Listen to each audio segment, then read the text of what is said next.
이사야 14장 28절에서 30절 말씀 봉독합니다.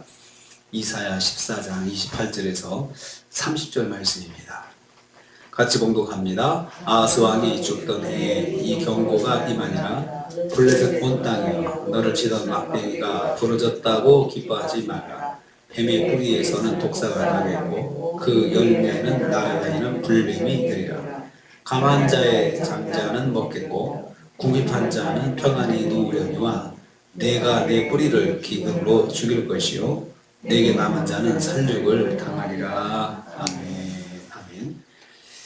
오늘 말씀은 바벨론, 아수르에 이어서 이제는 블레셋의 멸망에 대해서 말씀하는 것을 내용으로 하고 있습니다. 지금 이 말씀이 계속해서 유다를 비롯해서 유다로 시작해가지고 바벨론, 아수르 그리고 주변에 있는 그 나라들이 다 심판을 받을 것이라는 것을 지금 계속해서 말씀하고 있는 가운데 이제 블레셋까지 도착을 했습니다. 아하스 왕이 죽던 해에 선포된 경고라 했습니다. 28절입니다. 이 아하스 왕이 죽던 해라고 밝힘으로 해서 연대를 알 수 있습니다. 주전 716년이나 715년 정도로 추정되고 있습니다. 유다의 12대 왕인 아하스 왕이 그때 죽었다고 역사가들은 이야기하고 있습니다. 블레셋은 원래 가나안의 7족속 가운데 한 족속입니다. 그 블레셋은 다윗 왕 이전에는 유다 산지 각지를 점령하고 있었습니다. 그래서 유다를 굉장히 괴롭게 했던 민족이죠. 그리고 블레셋은 강력한 철기 무기를 가지고 있어가지고 이스라엘을 아주 위협하는 그런 존재였습니다. 그렇지만 이 블레셋이라고 하는 말이 지금 현재 팔레스틴이 블레셋이라는 영어명입니다. 그렇게 지명 이름만 남았지 거기 원주민들은 한 사람도 남아있지 않습니다. 근데 지금 이 멸망에 대한 블레셋의 심판에 대한 말씀이 그들에게 적용되고 있는 그런 상황입니다. 그들은 다윗에게 격퇴를 당하였지만 요람과 아하스 왕 때는 이스라엘에게 큰 피해를 주었습니다. 이러한 블레셋이 이제는 멸망당할 것이라는 예언이 아하스 왕이 죽던 해에 선포되었습니다. 이 말씀이 선포되고 111년 후인 주전 604년에 바벨론의 느부갓네살 왕에게 완전히 멸망당합니다. 블레셋이. 그러니까 111년 전에 이 말씀이 주어졌을 때 시간은 충분하죠. 돌이키고 또 하나님께 돌아오고 회개하고 이러면 얼마나 좋았겠습니까? 절대로 그렇게 안 했습니다. 저는 이 말씀을 통해서 성경은 여호와 하나님께서 나라의 흥망성쇠를 결정하신다는 것을 말씀하고 있습니다. 이렇게 했는데 그대로 된 것이죠. 블레셋은 아수르의 멸망을 기뻐하지 말아야 한다. 29절 말씀하고 있습니다. 아수르가 너를 치던 막대기로 표현이 되고 있습니다. 그래서 블레셋을 괴롭혔던 나라가 또 아수르였습니다. 그런데 그 나라가 이제 멸망을 당하니까 블레셋이 손바닥을 치면서 잘됐다, 잘됐다. 이제는 우리가 어려운 시절이 지나갔구나. 이렇게 기뻐할 것인데 그 기쁨을 표현하지 말라는 것입니다.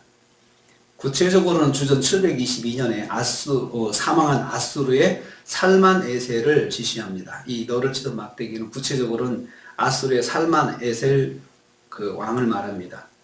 블레셋을 괴롭게 하던 살만에셀이 죽은 것으로 기뻐하지 말라는 말씀입니다. 왜냐하면 그의 죽음으로 끝이 아니기 때문입니다. 블레셋은 그렇게 생각했을 것입니다. 이제 끝이구나 했는데 새로운 고통이 시작될 것이다 라고 했습니다. 새로운 고통이라는 표현을 거기 표현하기 이렇게 했습니다. 뱀의 뿌리에서 독사가 나겠고 그의 열매는 날아다니는 불뱀이다. 그러니까 독사가 난다고 했고 불뱀이 나온다고 했습니다. 새로운 고통이 함께 올 것을 예고하는 말씀입니다. 블레셋은 경고의 말씀을 귀담아 들어야 했습니다. 그러니까 아수르의 살만에셀 왕이 죽었다고 해서 끝이 아니고 다시 이제 독사가 나오고 불뱀이 나와서 또 너를 물 것인데 그러니까 어쩌라는 겁니까? 빨리 돌아오라는 거죠. 너희도 회개하라. 너희도 회개하라. 하나님께 돌아오라. 이방 민족에게도 하나님께서 그렇게 경고를 통해서 시간과 기회를 주시는 것은 그들에게도 하나님께 나올 수 있는 기회를 주시는 것입니다. 강력한 아수르 왕이 죽은 것은 끝이 아니기 때문입니다. 오히려 하나님의 경고의 말씀을 듣고 하나님 앞으로 나오는 결단을 해야 한다는 것입니다.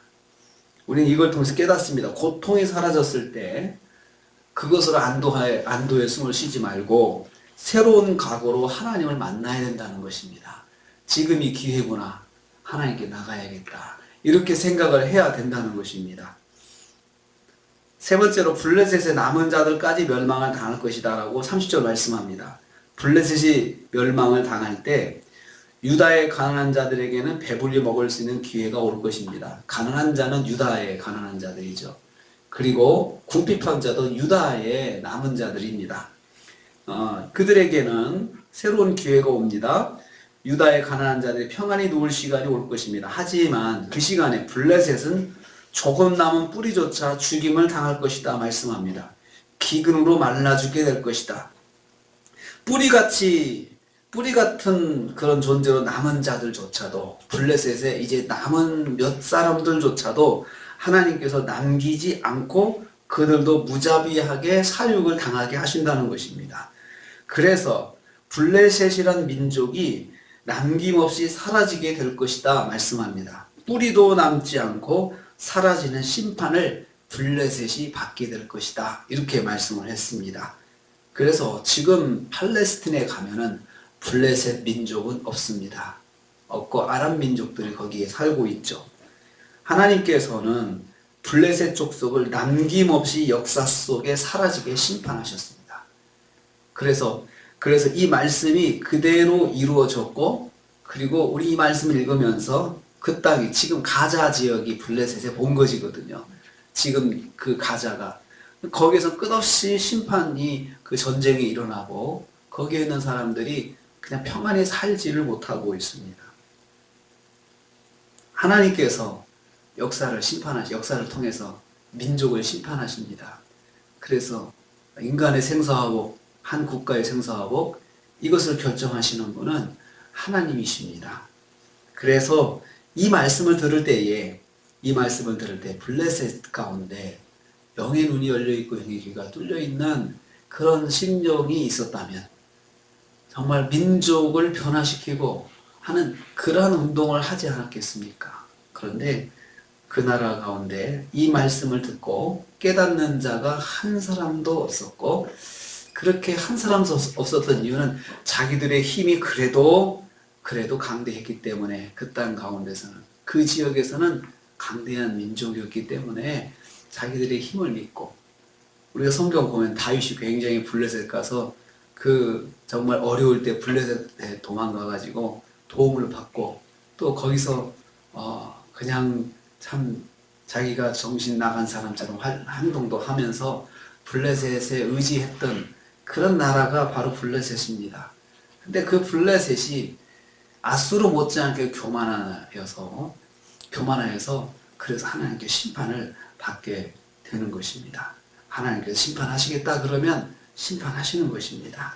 어떠한 상황이든지 간에 우리 같은 나라가 어떻게 심판을 당하겠어, 그렇게 자고하는 것은 자유지만 하나님의 심판은 아주 그 말씀대로 정확하게 적용이 되었습니다. 그렇게 111년 후에 블레셋은 역사 속에 사라지는 민족이 되고 말았습니다. 우리는 엄위하신 하나님의 말씀 앞에 우리는 다시 한번 또 서게 됩니다. 한 주간도 우리가 말씀 의지하면서 하나님의 말씀 하나도 땅에 떨어지지 아니하니 붙잡은 말씀에 대해서는 믿음을 가지고 또 의지해야 합니다. 그렇게 한 주간도 말씀 가운데 동행하시며 승리하시는 여러분 되시기를 주님의 이름으로 축복합니다. 주님 감사합니다.